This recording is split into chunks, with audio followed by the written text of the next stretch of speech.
Hello and welcome to A Sense of Centerville and Washington Township, your place for stories about ordinary and extraordinary residents and places in the Centerville and Washington Township area. I'm Susan from Centerville-Washington History, and I look forward to hearing your story. Today, my guest is Toniya Singh.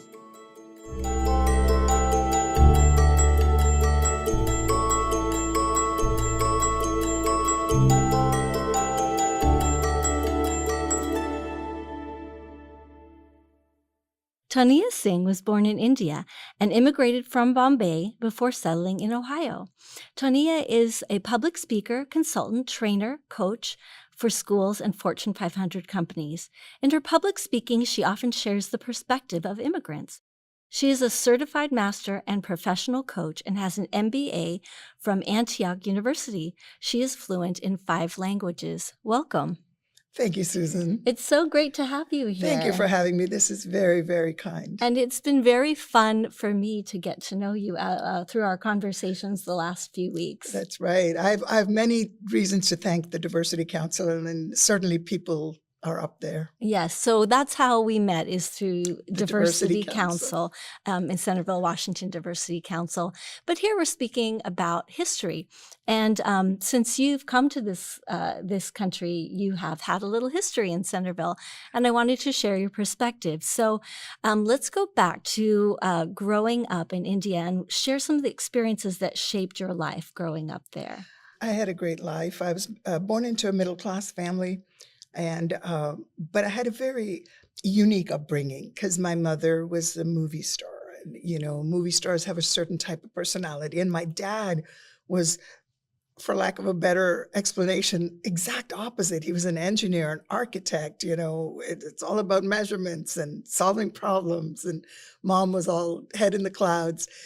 So it was a good perspective. It was unusual. But now when I look back, because my friends at school always had the normal husband and wife arranged marriage kind of parents, and my parents' story was nothing like that. And so at the time, I would find myself I don't want to talk about this. Now I could speak it from the rooftops because it's so unique. Mm-hmm. But I was born in the 60s. I was an accidental pregnancy. So, but my dad always said, I wanted a daughter. Mom would always have boys. And so when I was born, they were much older, my parents.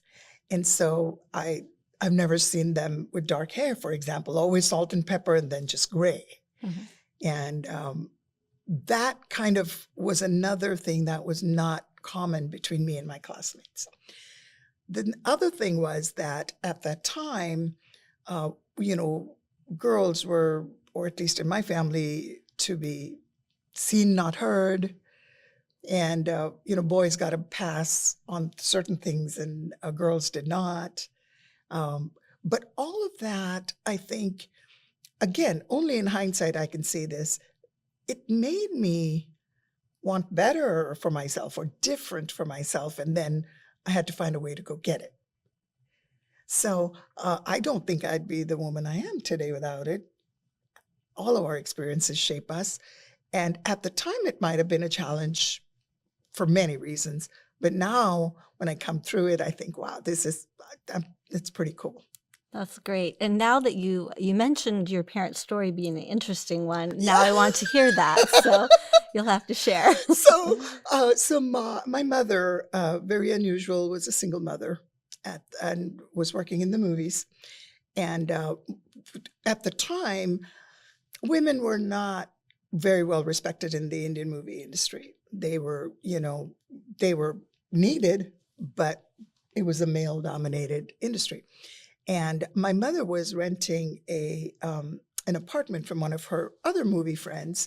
And it so happens that my dad was the architect and the engineer in charge of the upkeep of that place. And so one day my mom said that there was a leak in the water tank or something, I don't know what. And so she called her girlfriend and said, the tank is leaking. She said, I'll just send my engineer. The way mom explains it and the way dad explains it, you'd think they're telling you 2 different stories, but that tells you how different their personalities are. So mom says, It's the middle of the afternoon. Everybody knows nobody calls me in the middle of the afternoon. The bell rings and I'm so mad. And I just wear something on top of my pajamas and I open the door and I look through the peephole and I see this mousy looking man standing in front and I don't know why he's here. And I'm so upset. And she was having lunch with her girlfriends in the house. And she said, I went to one of my girlfriends and said, give me your cigarette. And so she took a cigarette and she opened the door and said, she said, I wanted to show him that I'm a badass, you know.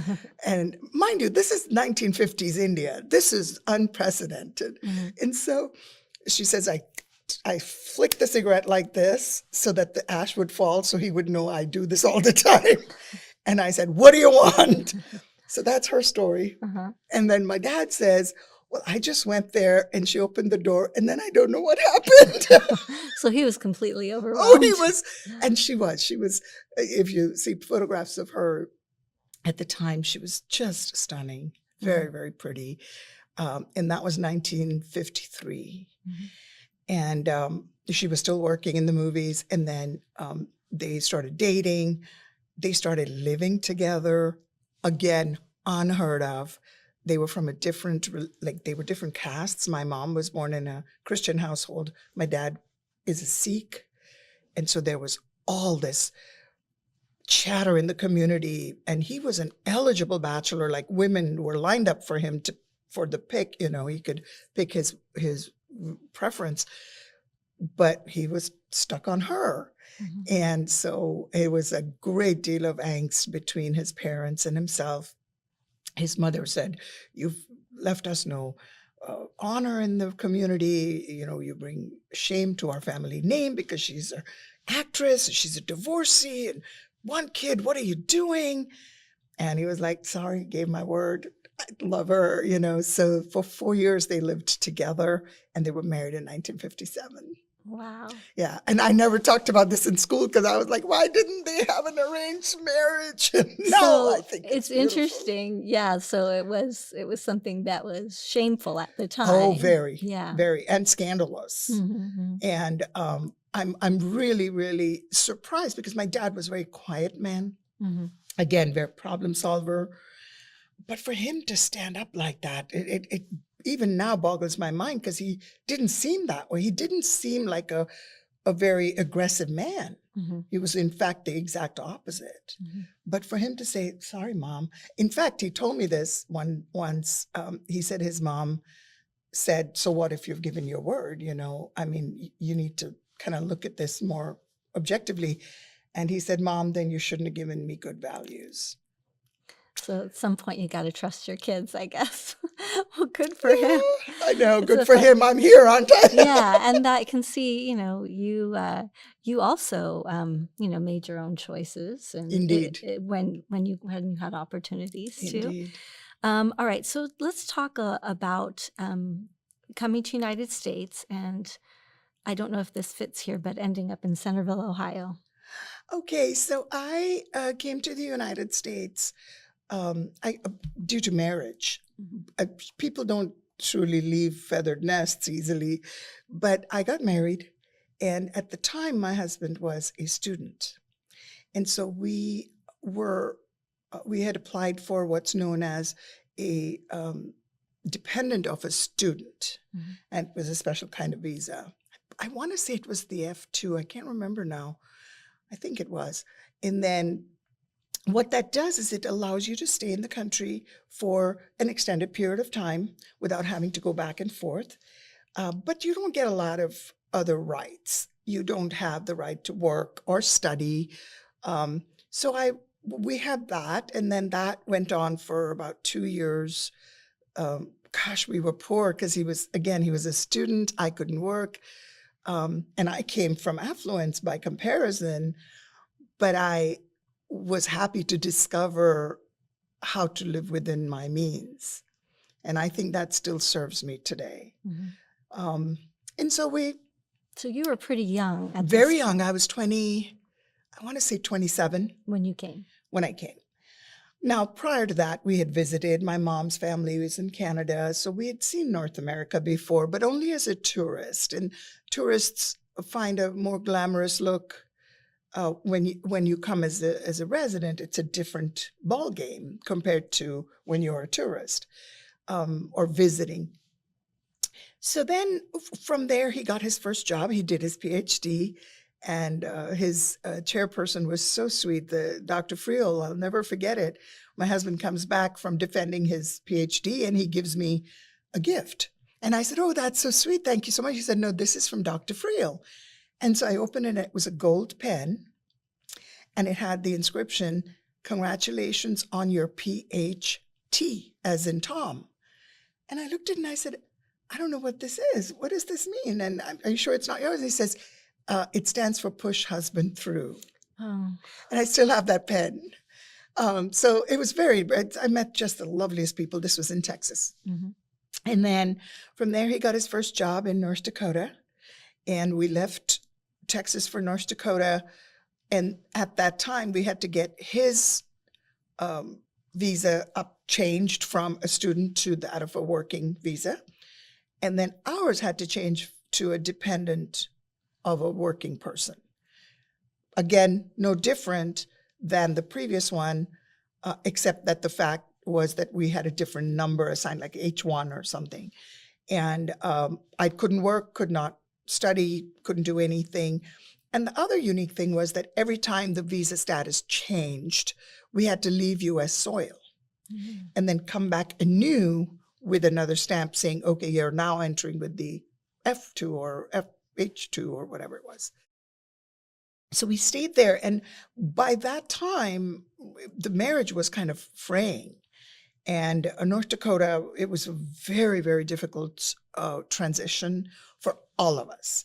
And it was a famous joke where we went that the only people that come here are either here because of ancestry or because they're hiding from a crime. What's your crime? And that was the standing joke, because we didn't have ancestry. We were one of maybe a handful of Indian people there, maybe 4. We were 30 minutes from the Canadian border. Mm-hmm. That's how close So we were. very north. Very north. And did you have a child at this point? Yes, I had my little boy. Okay. And so the marriage fell apart and he left. Well, I had to start now from scratch. I was 32, something like that. And A, it's foreign. B, it's a very small town with very little community. C, because I hadn't worked or studied, I didn't know anybody. Mm-hmm. And then I had a child. Mm-hmm. So it was very challenging. And North Dakota, the winters are brutal. The first year we went there, it just so happened that the first day of school, there was this big bulletin coming out on the TV and the radio. Schools are going to be delayed, blah, blah, blah, because there was an ice blizzard, mm-hmm. which I'd never even heard of that. I didn't know there was such a thing. And with the wind chill, because it was prairie land, there's nothing to stop the wind. It was like minus 65. And I thought, I think I heard wrong. How does the mercury dip that low? But that's how brutal the winters could be. And they were long. So there was little sunlight. I come from a tropical place, very, very difficult. And in Minot, because I was starting from scratch, without any references, no connections, I started with selling Mary Kay through a friend who had invited me for one of her parties. And I'm not a businesswoman from any angle. And I was struggling when in one of the parties that I was doing for one of my friends, Mary Kay friends, there was a lady from JCPenney who was working at JCPenney. And I was talking to her afterwards and come to know that they were looking for a salesperson. And she said, when you come, I'll put my name down as a reference and you would be ahead of others. So I started there, retail. And again, making very little money. My son is growing by this time, and he's taken the divorce very, very hard. We had to get a divorce. It was it was very unpleasant, very difficult, and it took a toll physically along with mentally on me. They thought my thyroid had gone berserk, but it was depression and anxiety. So then I had also, because I wasn't making enough money, I had put my name down at the job services there.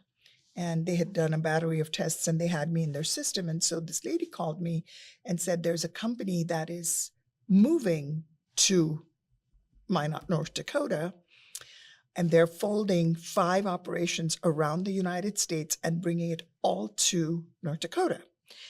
And they're looking for people to hire. And it's going to be a 95,000 or 65,000 square foot facility, massive. And they're going to be the employer of choice. Come, and I would like you to go and interview there because I have to finish a quota. I'm sending people there. I said, what is it? And she said, it's securities and investments and insurance. And I said, I don't want to do that. I'm imagining myself taking a bag and going door to door, selling insurance. But that's not what it was. It was securities and investments and stock exchange and so on. And I said, I've never done this. Her name was Joyce. And she said, Toniya, just go for me. If I know people, and that's my stock and trade, you will not only be hired on the spot, you will be hired at either middle or upper management without the background. Because you have one thing, and that is that you're trainable. You're open to training. And she was right. I went there just to, fill in her quota, and they hired me middle management. And what had happened was that because those 5 operations were closing, in the transition, there was a lapse in work. And the top producers, the investment advisors, were mad because they were like, where is these offices? We've got so much money in this, So we're trying to kind of stop the bleeding. All of us knew I was part of phase 1, and I believe they had 16 phases of hiring. And just the top tier of advisors was so powerful that the company chose 7 people out of I don't know how many hundreds to just serve the top tier. Mm-hmm. And each of us 7, I was one of them, got between 15 to 25 offices. That's all we served. And it was white glove treatment. They asked for my opinion on how we could put them ahead of everybody else when there are other people putting in their applications, so on. So we did that. And one of those offices, one of those My 25, was in Beaver Creek, Ohio. Mm-hmm. And I was working with them just over the phone. And then they decided they wanted to come see the facility and meet the people that are doing their processing, and of course myself, because I was their point of contact. And they came and they took me aside and they said, would you consider working with us in Ohio?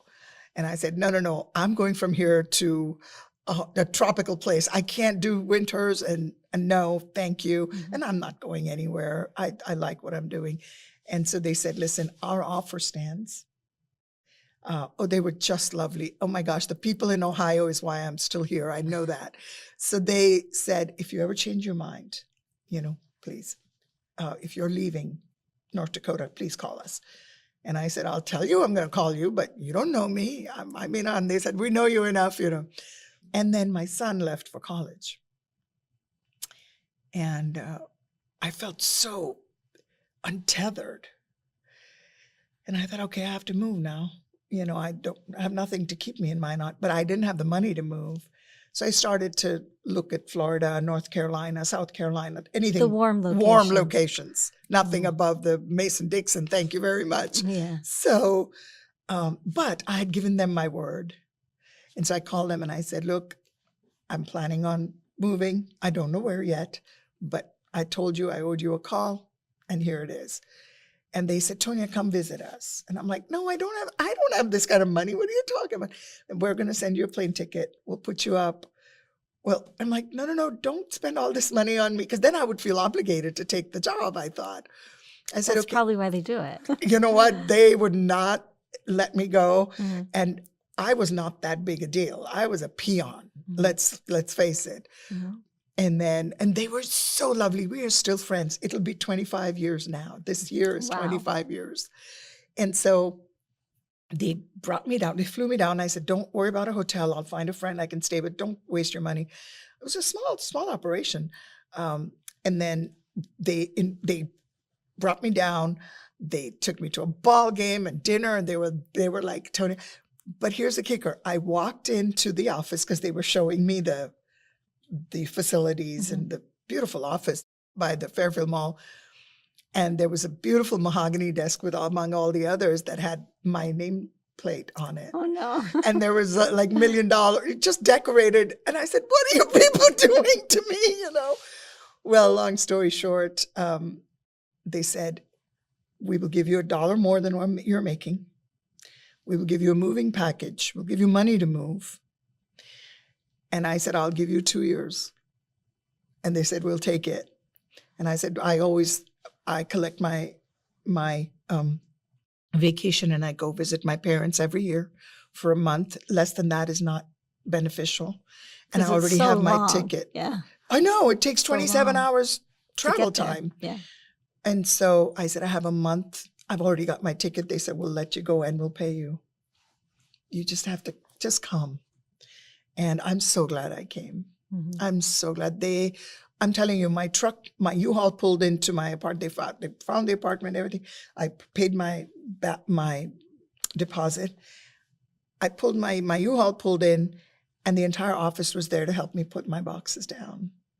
And they were just so lovely. They still are, and we are still the best of friends. And I will forever be grateful that I met them. And then that operation, I had to leave, went to other operations.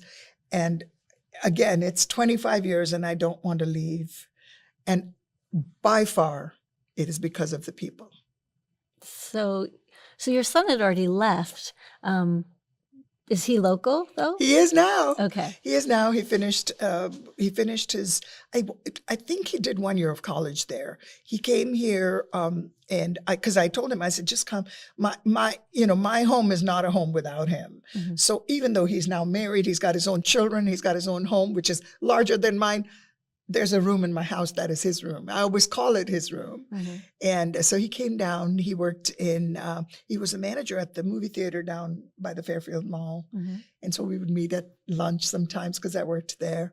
And then he's now an investment advisor himself. And often I will ask him a question and he'll say, Mom, you did this before me. But he's the investment He's advisor. the one who knows. Yep. Well, that's what brought you around here.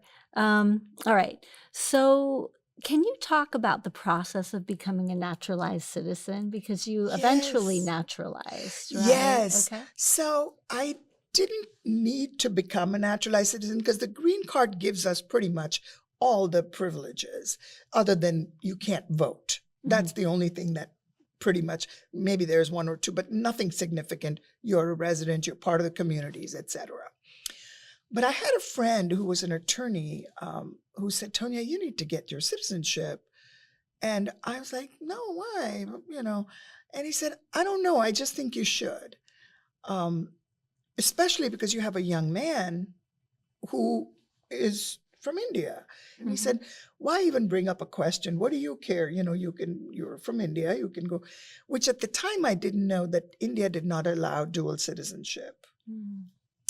And so I said, okay, I don't know what I have to qualify, but you don't have to qualify. You have to be a resident for at least 5 years, having paid taxes, which I was past that a long time ago. I thought, okay, I'll do that.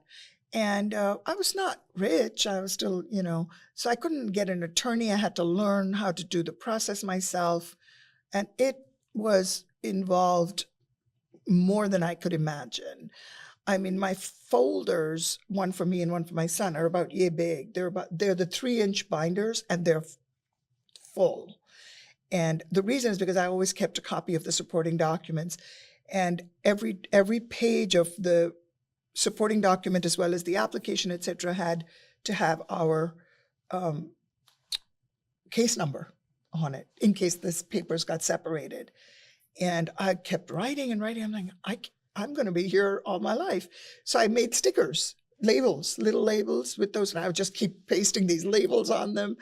And then once that process was done, they do fingerprinting, health records, and rightfully so. I know that if I was on the receiving end of an immigrant, I think it would be nice to know that they're healthy, they're, who they say they are, they're good people. And I was not upset about it. It just took a long time. And when it takes that long, you're pretty much in limbo because you don't know one way or the other. You can't go and say, so where am I now that's not what you do. You just wait till you hear from them. And I learned a great deal on how to do it. So if today somebody were to say, can you help me? I'm pretty sure I can bring that up and do it. But I was learning on the job at the time in real time. And I could not make a mistake because I didn't know what that would entail. Well, then all of the tests were done. Paperwork was kosher. Everything was good. Then we had to study for the test. And they gave us a battery of, I want to say it was 103 questions, maybe 104. It's amazing to me to think about having to take a test. It was, and it was all about the history and, the presidency and the three forms of government and the checks and balances and a lot of history. And although there were 101, 103, I can't remember. I know there were 100 easily. And here we were cramming, my son and I both. They would only ask you any 2 or 3. They don't ask you 100 questions. It's all at an interview. And so we did that. And everybody that I encountered was just lovely. Mm-hmm. All the officers were very kind, very polite. And once we got the test, then they said, you'd take an oath. And once we took the oath, I then found out that I had to surrender our Indian citizenship. Oh my goodness, that's when you found out. That was tough. Yeah, because we were going to get our American passports, and our passports had to be surrendered, and that was hard. It's still hard. Mm-hmm. Over the years, that has softened some, and we have now what we call is an OCI status, which is like a green card, but it's the original citizen of India status because you're born there. You by default can get one. And you can go and come as you please. Oh, man. Yeah, it's still hard to give it up. So your son was born in India, too? Yes. Okay. Yes, all he right. was born in India as well. So we're both citizens now, and both of us have our, U.S. passports, and we had to surrender our. But boy, the moment they allow dual citizenship, I'm there. Yeah. It's just your identity. Yeah, it's my native soil. Mm-hmm. It's what sustained me for 20-some years. Mm-hmm. And it's still familiar. The customs are still familiar. My son is very much, because he was raised here. He's more, he's more American in his ways. But there are certain parts of me that are still very, very rooted in the Indian food and clothing and cultures and movies and songs and music and all of that. It's very familiar to me, and I love it. I can imagine. Yeah. And that, you wouldn't want to say goodbye to your culture. Since we're talking about culture, what's the hardest parts about adjusting to a new culture? So like I said, we had visited before. So I think, I don't know the statistics, but I think I fall under, I had an edge. I had a little bit of a foothold to come into this culture. For example, I was educated in private schools back home, always in what we call English medium. Medium meaning the language that is taught in and used is English or Hindi or whatever. So I was in English medium, private schooling based on the British school system, which was very expensive. I remember my mom and dad talking about budget, and there were other schools that were more affordable that were not private. And my mom was like, no, my kids I don't care what we eat. Both my kids are going to do private education, private colleges, the best schools and colleges. So I had English as a good command on the language. Number 2, we had, like I said, we had visited here before. So we were exposed to the food and the clothes. And I also come from the city, which is on the Western hemisphere, Western coast of India, Bollywood. So it's very Westernized in its way. It always was. We wore jeans, we wore pants, you know. So I had that edge. What I didn't have personally now was how to cut coupons to save money, how to purchase certain things at certain times of the year so I could get a better deal, or how to write checks. Very different from the way we write checks there. The dates, like March 9th, the way we write it in India is actually September the 3rd here, Yeah, you know. it's the reversing. Yeah. So metric versus imperial, Mhm. that was difficult. Driving, oh my gosh, I was paranoid. I had to go to driving school. I drove in India everywhere. And they say, if you can drive in Bombay, you can drive anywhere. Yeah, no. I had to go back because it was turned around for me so I wouldn't walk into traffic or, you know, drive into traffic. The left turns are very difficult for me to kind of get used to. So when you go back and forth to India now, can you drive both places? I did or you for have to- years and years. I Mhm. drove. I wouldn't want to anymore. 2 reasons. One, over the years when I went, and I went for 22 years every single year, Mhm. I was still used to it. It was an 11-month, 9-month, you know, difference. And I was back and I was back. And Mhm. now it's been years. And the traffic has increased a lot from what I see and what I hear, so much so that they're trying to now build above. They're building what we call flyovers, or what we call overpasses Yeah, here, yeah, yeah. which was not the case. We had a lot of room to drive and maneuver, and that's not the case. So I don't think I would want to drive. And then I believe parking has become a big problem too. Never had happened when I was going all those years. So it's easier just to To taxi or Yes, I something. walk a lot because it's warm Mhm. and it's familiar. But I haven't been there since 2000. Really? Yeah, mom and dad have passed, and so after they're gone, it's a strange feeling. It almost feels like, I was telling somebody just the other day that it feels like I'm in a room with 4 walls but no roof. Mhm.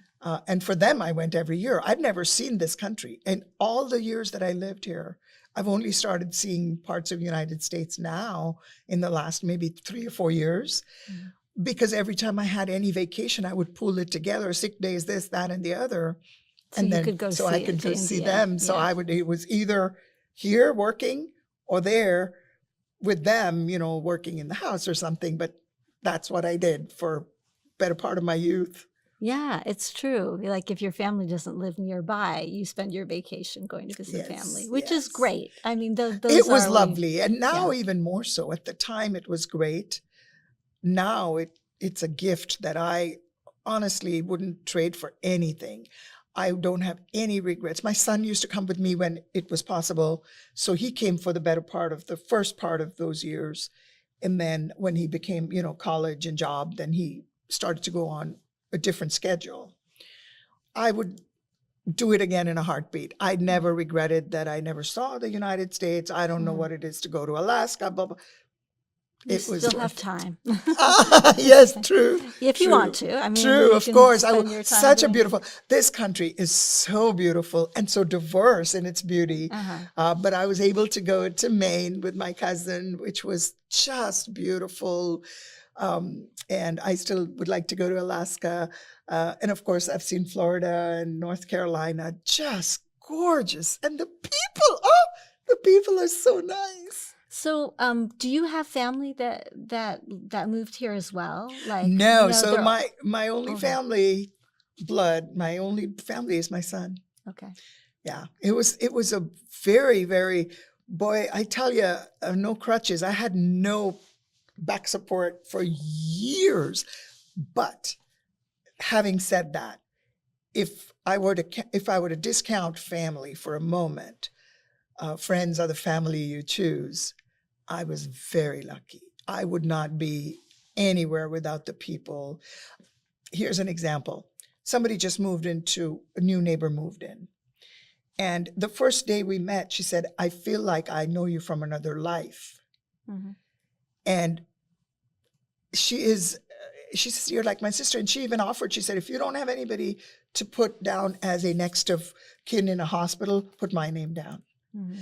And I cannot tell you, as a person who's left everything familiar and adopted a country, what that means to hear. I may never do it because I have my son, etc. But to hear that to somebody, for somebody to offer that Mm-hmm. and be willing to take that responsibility is huge for me. Huge. Yeah, I remember when my kids were little, because we don't have family locally in Is that Ohio either. right? So for us, it was like, oh, who am I going to put down as the emergency contact? I And, know. it is always tricky. We, And these are things that only a person like you and I might Mhm, even have to think about. mhm. Otherwise, it's a no-brainer. Oh yeah, if I'm in India, I can put, oh, dad, brother, sister, whatever. Yeah. Who do I put, you know? And it happened. There was a time when I was very sick and I was in the hospital. And my son, who was very young, who was younger at the time, he couldn't handle the fact that it was bad. I was touch and go. Yeah. And there was, at some point, there was a signature needed. And the doctor said that it would have to be signed by either next of kin or um, uh, a friend, neighbor, anybody. Mhm. And I didn't have anybody at the time. And I thought to myself, am I not going to get treated? Like, just for a brief second, Mhm. I don't know that anybody else has to think about that. I didn't think I would have to think about that. But when you experience a move like this Mhm. without other family, it's very unique. Mhm. If I had my brother here or my sister here or somebody, Mhm. I don't think it would even make that much of a difference, right? I could say, oh, they're in New York, but here's their name. Call them if I die. Mhm. What do I do here? So it's really, but man, I'm telling you, a friend showed up and said, I will take care of you. And she wasn't even my friend. It was her mother who was my friend. Mhm. I'm telling you, you people have left me no choice but to be in Ohio. That's And that's a great thing. All right. So the next question I think it would be good to talk about is how the early challenges you faced help you to become the person you are today. so the challenges were costly in more ways than I can keep count. They were very costly. That said, because the stakes were always so high, and I'm by nature a person who prefers to cure the disease, not the symptom. Mhm. Because the stakes were high, I had to find a solution to that, not just mask it. The difficult part was I was learning on the job. Give you an example. I had to raise a son in his teenage years. I've never been a boy. There was no male figure. There was no father, no grandfather, no brother. Who would I turn to? Somebody who I can trust. I don't know how to do this. So I took myself to parenting classes. And again, this is very different from the culture I come from. I asked my dad once, I said, if you had a chance, would you go? And he said, God, no. And I said, what? Free classes? I mean, to improve? And he said, yeah, but you ask strangers how to raise your own children? Again, that's the cultural mindset, right? But I had to overcome that. So I took myself to parenting classes. I also took myself and said to a counselor who was a male, which was uncomfortable for me because I come from India. I would have preferred a female, but I wanted to know how to raise a male child. So I put myself in the chair and said, what do I do? What do I do? And the reason I bring these up is because at the time it was to solve that problem. But over the years, it has helped me shape so many of my sessions as a coach or a trainer. When somebody comes to me and says, I have a teenager who's going to college, how do I help them transition? Now, I can't give them counseling because I'm not a counselor, but I can tell them what I went through and what I learned, and they can either take it or leave it.